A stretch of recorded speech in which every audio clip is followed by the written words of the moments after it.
કેમ છો વિદ્યાર્થી મિત્રો? ઉમ્મીદ છે કે બધા મજામાં હશો. તો આવી ગયા છે એક નવો વિડીયો લઈને કે જેમાં આપણે ધોરણ 11 નું ફિઝિક્સ ભણાવી રહ્યા હતા અને લાસ્ટ ટાઈમ જે લાસ્ટ વિડીયો હતો એમાં આપણે ચર્ચા કરી હતી કે એસઆઈ એકમ ઉપરાંતના જે એકમ હોય કયા છે અને જે પૂરક એકમ હોય એ પૂરક એકમો સાદી કહેવાય એ બધા વિશે ચર્ચા કરીએ. તો આવો આગળ વધીએ એક ચેપ્ટરમાં. ચેપ્ટર નંબર 1 માં નેક્સ્ટ ટોપિકની વાત કરીએ તો નેક્સ્ટ ટોપિક આપણો સાર્થક અંકો. અંકો તો ખરા પણ સાર્થક. તો મગજમાં એમ થવું જોઈએ કે આ સાર્થક શબ્દ શું કહેવાય, સાર્થક અંક કોને કહેવાય, સાર્થક અંકોની જરૂર કેમ પડે. તો આપણે દેખીએ છીએ રોજિંદા જીવનમાં લંબાઈ માપીએ છીએ, દળ માપીએ છીએ, બધું આપણે મેઝરિંગ જે યુનિટ્સ છે આપણા જે એકમો છે એમનો ઉપયોગ કરીએ. પણ એ જે માપન છે એમાં સચોટતા દર્શાવવા માટે જે કોઈ પણ અંકનો ઉપયોગ કરીએ એ અંકને આપણે કહીશું સાર્થક અંક. તો આવો એને ઉદાહરણ દ્વારા સમજીએ.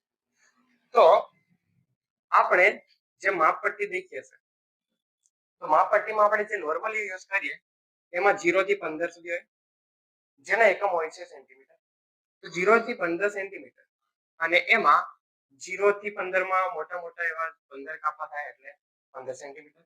અને આ જે બે કાપાની વચ્ચે 0 થી 1 ની વચ્ચે વાત કરીએ તો વચ્ચે 5 કાપા હોય એટલે કે ટોટલ 10 કાપા થઈ અને તમને મળે છે 1 સેન્ટીમીટર. તો મારે દેખવું હોય કે આ વચ્ચેના એક કાપાનું મૂલ્ય કેટલું. તો એક કાપાનું મૂલ્ય જાણવું હોય તો આપણે સિમ્પલી દેખી શકીએ કે 0 થી 1 વચ્ચે 10 કાપા થાય. તો 1 નું મૂલ્ય જાણવું હોય તો 1 ભાગ્યા કેટલા કરવો પડે 10 એટલે 1 નું મૂલ્ય મળે 0.1 સેન્ટીમીટર. અથવા તો એને બીજા એકમમાં કહીએ તો આને લખાય 1 mm એટલે કે સેન્ટીમીટર નો પણ 10મો ભાગ એટલે કે 1 mm. તો 1 mm છે. તો ધારો કે હું કોઈ પેન્સિલ છે આપણી પાસે, પેન્સિલને મારે લંબાઈ કરી, પેન્સિલની લંબાઈ ધારો કે 12.3 અને 12.4 ની વચ્ચે મળે. તો આપણે જે આ પેન્સિલ હતી તો પેન્સિલનો મેઝર કરવા માટે મેં ફૂટ પટ્ટી એટલે માપ પટ્ટીનો ઉપયોગ કર્યો. માપ પટ્ટીની મદદથી મને એવું જણાય કે જે એની માપ છે જેની લંબાઈ છે એ 12.3 અને 12.4 ની વચ્ચે આવે. તો આ જે છે 12.3 અને 12.4 તો આપણે ધારો કે અનુમાન લગાવવું પડે. એનું સચોટ માપ કેટલું એના માટે અનુમાન લગાવવું પડે. તો આપણે ધારો કે અનુમાન લગાવીને કાઢી કે એનું માપ છે 12.38. એના વચ્ચેની સંખ્યા 12.3 પછીથી એટલે કે આ 30, 31, 32 એવી રીતે અને ત્યાંથી 40 થશે એટલે કે 12.4 પહોંચી જાય. તો ધારો કે મેં અનુમાન લગાવીને કાઢ્યું કે જે આપણું માપ છે એ છે 12.38. તો જેમાં આ જે અંકો હતા 1, 2 અને 3 પહેલા જે 3 અંકો હતા તો એ 3 અંકો શું છે ચોક્કસ અંકો છે. આપણને ખબર જ છે કે એ માપ છે જ. એના ઉપરાંત જે એકમ નવો આપણે જે સચોટતા માટે જે અંક ઉમેર્યો એ જ અંકને આપણે કહીશું સાર્થક અંક. તો સાર્થક અંકની જરૂર કેમ પડે? તો સાર્થક અંકની જરૂર એટલા માટે પડે વિદ્યાર્થી મિત્રો કે આપણે જે કોઈ પણ માપ કરી રહ્યા છીએ તે માપમાં ચોકસાઈ દર્શાવવા, સચોટતા દર્શાવવા અને જે કોઈ માપ લઈને આપણે જે ગણતરી કરીશું એમાં જે ભૂલો થતી હશે એને ટાળવા માટે આપણે ફિઝિક્સની શાખામાં સાર્થક અંકો લઈશું. તો સાર્થક અંકો નક્કી કઈ રીતે કરવા એના માટે ચાલો જાણીએ એના 7 નિયમ. તો હવે જાણીએ એના નિયમો વિશે. તો નિયમોની ચર્ચા કરીએ તો પહેલો નિયમ શું કહે છે સાર્થક અંકો કોને કોને ગણવા. તો પહેલા નિયમમાં આપણને ખબર પડે છે કે પહેલો નિયમ એવું કહે કે જેટલા પણ શૂન્યેતર અંકો છે એનો મતલબ શૂન્યેતર શૂન્ય સિવાયના અંક એટલે કે 1, 2, 3, 4, 5 જેટલા પણ અંકો તમને દેખાશે સંખ્યા એ બધાને આપણે સાર્થક અંકો લઈશું. તો આવું ઉદાહરણ દ્વારા દેખીએ કે એક આપણે માપ કર્યું અને માપનું મૂલ્ય મને મળ્યું 835. તો આ કોઈક માપન છે તેનું મૂલ્ય આટલું મળ્યું. તો આમાં સાર્થક અંકો કેટલા?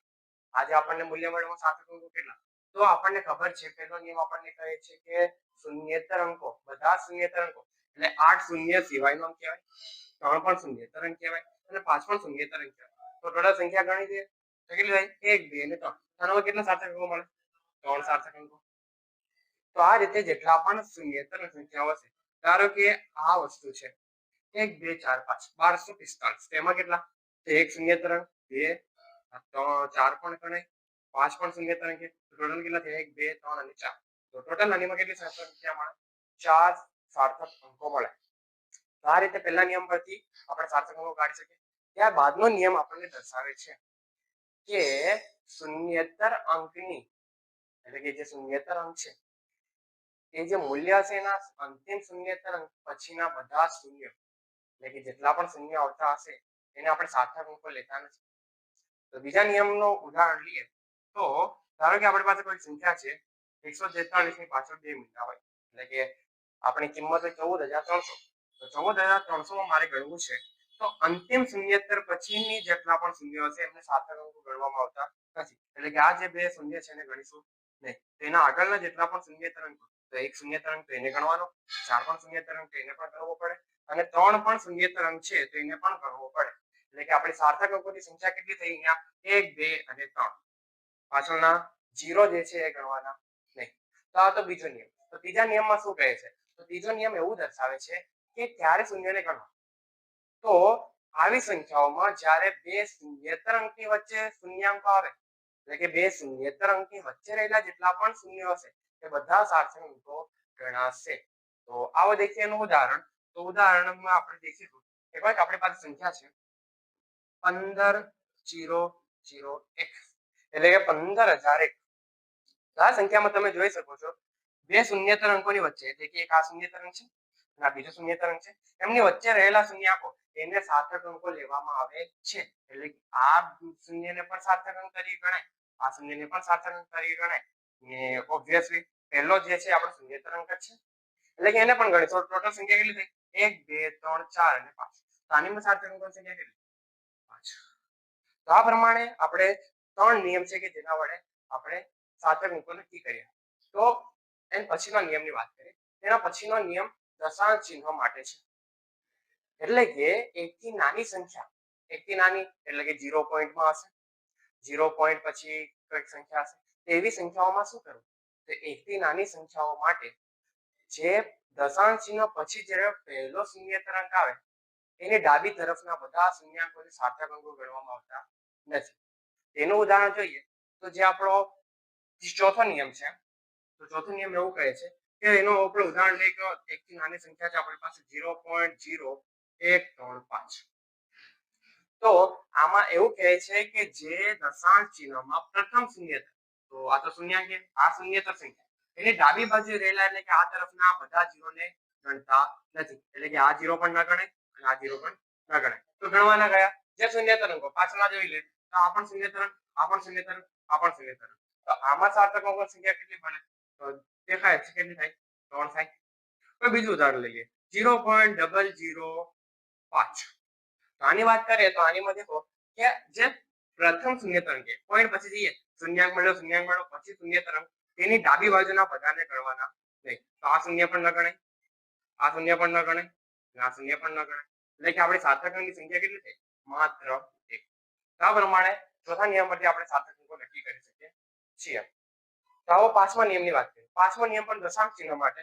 પાંચમા નિયમમાં આપણને એવું કહે છે કે દશાંશ ચિહ્નો વાળી સંખ્યાઓમાં અંતિમ શૂન્યેતર પછીના દશાંશ ચિહ્ન પછી જે અંતિમ શૂન્યેતર પછીના જેટલા પણ શૂન્યાંકો હશે એટલે કે અંતિમ શૂન્યેતર અંક પછી જેટલા પણ શૂન્ય લખીએ તો ઉદાહરણ દ્વારા સમજીએ કે 0.3250 એટલે કે અંતિમ શૂન્યેતર સંખ્યા પછીના જેટલા પણ મીંડા હશે પછીના જેટલા પણ શૂન્ય હશે એ બધાને સાર્થક અંકો ગણવામાં આવે છે. તો આના માટે સાર્થક અંકોની સંખ્યા કરીએ તો કેટલી થાય? તો 1 2 3 4 અને 5. પ્રથમ શૂન્યતરની આગળના શૂન્ય ગણાતા નથી. તો આનીમાં આપણે સંખ્યા કહીએ તો કેટલી થાય? 1 2 3 4 અને 5. તો ટોટલ આમ 5 સાર્થક અંક કહેવાય. એવી જ રીતે આ વસ્તુ હોય 325.00 એટલે પોઈન્ટ પછી પણ આયા બે શૂન્ય અંતિમ શૂન્યેતર સંખ્યા છે પછીના મીંડા આયા તો આ મીંડાને ગણવા પડે. દશાંશ ચિહ્નો વાળી સંખ્યા એ મીંડા પણ ગણવા પડે અને આ શૂન્યેતર અંકો તો ગણાય જ છે. એટલે કે આગળના 1 2 3 4 અને 5 ટોટલ થઈ ગયા 5 સાર્થક અંક. તો આ પ્રમાણે 5 નિયમ પરથી આપણે સાર્થક અંકો નક્કી કરી શકીએ છીએ. પછી છઠ્ઠો નિયમ એવું કહે છે કે આપણે જો માપનના એકમ બદલીએ જે મૂલ્યોના એકમ બદલી દઈએ તો એ એકમ બદલવાથી એની સાર્થક અંકમાં કોઈ ફેર પડતો નથી. એટલે કે ધારો કે આપણે છઠ્ઠા નિયમની વાત કરીએ એક ઉદાહરણ દ્વારા સમજીએ કે આપણી પાસે એક માપન કર્યું કે લંબાઈનું માપન કર્યું લંબાઈનું માપન મને મળે છે 25 મીટર. તો મીટર એકમ મીટર તેને હું સેન્ટીમીટરમાં કન્વર્ટ કરું તો સેન્ટીમીટરમાં કેટલું થાય તો ખબર પડી જાય. મીટરમાંથી સેન્ટીમીટરમાં જઈએ તો બંને વચ્ચે સંબંધ કેટલો છે 100 નો સંબંધ. તો શું કરવું પડે મોટામાંથી નાનામાં જઈએ એટલે કે આપણે આને 100 વડે ગુણીશું તો 25 ને 100 વડે ગુણીએ એટલે કે શું થાય 25 ની પાછળ 2 શૂન્ય એટલે કે ટોટલ બની ગયા 2500 કહેવાય. પણ શું પાછળ એકમ બદલાઈ ગયો શું આવી ગયું સેન્ટીમીટર. હવે આનો હજી એકમ બદલી જોઉં તો સેન્ટીમીટરનું મારે mm માં ફેરવવું છે. તો સેન્ટીમીટર દરેક સેન્ટીમીટરમાં આપણને ખબર છે કે 10 mm રહેલા હોય. તો 10 mm માટે એટલે કે દરેક સેન્ટીમીટરમાં 10 mm તો આ જે સંખ્યા મળી એને મારે 10 વડે ગુણવી પડે. તો નવી સંખ્યા પણ એ તમારી પડશે 25 ની પાછળ 2 તો હતા જ અને હજી 10 વડે ગુણશે એટલે હજી ઊંધું આવી જાય. તો આ તમારે કન્વર્ટ થઈ ગયું mm માં. mm માં આ સંખ્યા કેટલી મળી 25000. સંખ્યા તો એ જ હતી પણ મેં જે એને અલગ અલગ એકમમાં લખી. તો છઠ્ઠો નિયમ એવું કહે છે કે આપણે જો એના એકમો બદલે તેને સાર્થક સંખ્યામાં ફેર કરતો નથી. આવો દેખીએ તો શું છે અહીંયા 2 અને 5 આ શૂન્યેતર ગણાય. નાના કેટલી બની 2. આને પણ દેખીએ શૂન્યેતર સંખ્યા દશાંશ ચિહ્ન નથી. શૂન્યેતર સંખ્યાની અંતિમ શૂન્યેતર અંક છે એની પાછળના જેટલા પણ શૂન્ય એને ગણતા નથી એટલે કે પહેલા બે ગણા છે પાછળના મીંડા ગણાય નહીં. એવી રીતે અહીંયા શૂન્યેતર સંખ્યા અંતિમ શૂન્યેતર અંક પછીના જેટલા પણ શૂન્ય એને ગણતા નથી એટલે કે અહીંયા પણ શું થશે આ પાછળના શૂન્ય ગણાય નહીં. તો આમાં પણ કેટલા મળે 2. આમાં પણ કેટલી મળી 2 એટલે કે ટોટલ છઠ્ઠા નિયમ પરથી એવું જાણવામાં આવે કે આપણા જે કોઈ પણ એકમો બદલીએ તો એના સાર્થક અંકોની સંખ્યામાં કોઈ ફેર પડતો નથી. અને એના પછીનો સાતમો નિયમ એક એમ કહે છે કે આપણે સાર્થક અંકો નક્કી કરવા માટે જો 10 ની ઘાત સ્વરૂપે એને દર્શાવી દઈએ તો આપણને સહેલાઈ પડે. તો કઈ રીતે સહેલાઈ પડે તો અહીંયાથી સમજાઈએ કે આ જે 2500 લખ્યા મેં તો 2500 માં જે બે મીંડા છે એનો 10 ની ઘાતમાં કન્વર્ટ કરી દો એટલે કે લખાય 25 ગુણ્યા કેટલા મીંડા 2 10 ની ઉપર લખાય 2 એટલે કે હવે અહીંયાથી ડાયરેક્ટ ખબર પડે 10 ની ઘાત વાળો તો સાર્થક અંકોમાં આવે નહીં. કયા આવશે ખાલી 2 અને 5 એટલે કે આ શૂન્યેતર અંક છે તેમને ગણવા પડે એટલે કે 2 અને 5 આપણા થઈ ગયા સાર્થક અંકો. એટલે ડાયરેક્ટ તમને મળી જાય કે આપણે સાર્થક અંક સંખ્યા કેટલી 2. એવી પ્રમાણે આ જે 25000 તો 25000 માટે શું કરવું પડે મારે 2500 કરા પાછળ કેટલા મીંડા 3 તો 10 ની ઉપર મારે ઘાત કેટલી કરવાની 2 ને હટાવીને 3 કરી દેવી પડે. તો 3 કરી દો તો શું બની જાય આ 25 ગુણ્યા 10 ની 3 10 ની 3 વાળા ગણાય નહીં 2 અને 5 ગણવાના તો પણ કેટલા મળે 2 જ મળે. એટલે કે આ પ્રમાણે 7 નિયમો પરથી તમે સાર્થક અંકો નક્કી કરી શકો. તો આજનો આપણે બીજા ટોપિકમાં આગળ વધીએ. તો બીજો ટોપિક છે આપણો રાઉન્ડ ઓફ કરવા માટેના નિયમ. તો રાઉન્ડિંગ ઓફ એટલે શું? રાઉન્ડિંગ ઓફ જે છે એ ઉપયોગ કરવામાં આવે છે આપણા સાર્થક અંકો પર. કે આપણે ધારો કે કોઈ સંખ્યામાં 5 સાર્થક અંક મળ્યા મારે દર્શાવવા માટે 3 ની જરૂર છે તો મારે એનું શું કરવું પડે રાઉન્ડિંગ ઓફ કરવું પડે. તેના માટેના 3 નિયમ છે.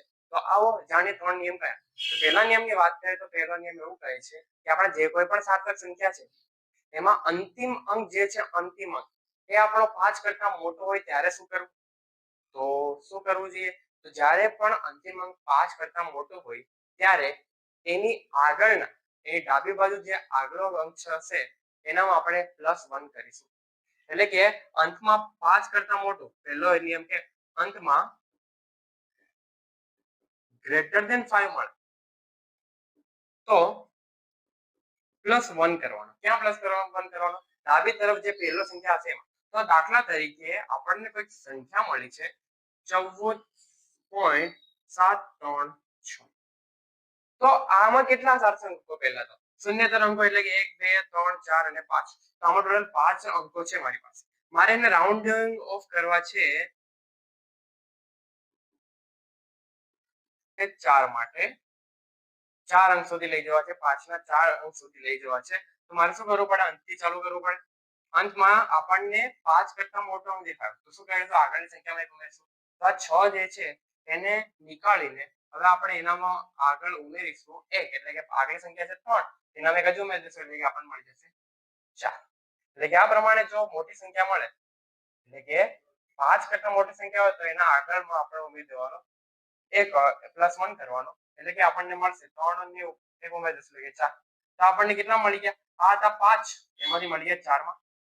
તો આ પ્રમાણે આપણે પ્રથમ નિયમ પરથી જે આપણે છે સાર્થક અંકોનો રાઉન્ડિંગ ઓફ કરી શકીએ છીએ. તો હવે વાત કરી લઈએ બીજા નિયમ. તો બીજો નિયમ શું કહે છે? બીજો નિયમ આપણને કહે છે કે જો અંતમાં સંખ્યા અહીંયા જેમ સેમ જ અંતમાં સંખ્યા કેવી હોય? 5 કરતા નાની. એટલે કે કઈ હશે 5 કરતા નાની? એટલે કે 0 1 2 3 અને 4 આ જે સંખ્યાઓ હશે અંતમાં એના માટે શું કરવું? તો આવું જ એક ઉદાહરણ લઈ લઈએ. તો જે કોઈ પણ 5 કરતા નાની સંખ્યા મળે તો આગળ કશું કરવાનું નહીં, આગળ ઉમેરીશું નહીં. એટલે કે આગળનો જે સંખ્યા હશે એને એમ નિયમ રહેવા દેવાની. તો ચાલો એક ઉદાહરણ લઈએ કે 14.333 છે આપણી પાસે. મારે આને રાઉન્ડ ઓફ કરવું છે તો મારે આ કેટલા સાર્થકો? પહેલા તો 1 2 3 4 અને 5. આમાં ટોટલ સંખ્યા કેટલી મળી? 5. એને મારે કન્વર્ટ કરવા છે 4 માં. તમે શું કરીશ કે આગલા 4 મારે જોઈએ તો જે પાછળનો અંક દેખીશ, પાછળનો અંક કેવો મળે મને? 5 કરતા નાનો. તો આગળ ઉમેરવાનું નથી તો આપણને મળશે કેટલા? 14.33. તો આ પ્રમાણે આપણે રાઉન્ડિંગ ઓફ ના બે નિયમ છે. તો એ બે નિયમ પરથી આપણે જે સાર્થક અંકોને રાઉન્ડિંગ ઓફ કરી શકીએ. 5 માંથી 3 બનાવો, 1 બનાવો, 2 બનાવો, એ પ્રમાણે આપણે મૂલ્ય પ્રમાણે રાઉન્ડિંગ ઓફ કરી શકીએ છીએ. આના પછીનો આપણે देखिए કે નિયમ નંબર 3 શું કહે છે. નિયમ નંબર 3 ના બે પાર્ટ આપણે શીખીએ. નિયમ નંબર 3 જે છે એકમાં પહેલા નિયમમાં વાત કરી કે 5 કરતા વધુ હોય તો, બીજા નિયમમાં વાત કરી કે 5 કરતા ઓછું હોય તો. પણ 5 હોય તો શું કરવું? તો ત્રીજા નિયમમાં આપણે देखिए તો ત્રીજો નિયમ કહે છે કે અંતમાં 5 હોય. તો 5 હોય તો તેના માટે બે શક્યતા પડે કે હવે 5 હોય તો એની આગળ સંખ્યા દેખવી પડે. એટલે કે આગલો અંક શું હોય? તો શું કરવું? તો કોશિશ એવી કરવાની કે જ્યારે પણ આપણને અંકમાં 5 મળે તો જે આગલો અંક એને આપણે બેકી સંખ્યા બનાવીશું. બેકી સંખ્યા એટલે 2 4 6 8. જો એકી સંખ્યા હશે એને બેકી બનાવે તો શું કરી શકીએ? તેનામાં 1 ઉમેરી દઈએ તો પણ તે શું બની જાય? બેકી બની જાય. અને બેકી સંખ્યાઓ હશે તો બેકી સંખ્યા તો એમ જ હશે. તો જો અંકમાં જે 5 છે એની આગલો અંક એકી હોય તો શું કરવું? અને અંકમાં 5 છે તો એનો આગલો અંક બેકી હોય તો શું કરવું? હમણાં વાત કરી કે જ્યારે 5 હશે તો આપણે એનો આગલા અંકને બેકી સંખ્યા બનાવીશું. તો એકી હશે તો શું કરશું? એના આગલામાં +1 કરીશું. જો બેકી હશે તો શું કરશું? ઉમેરીશું નહીં.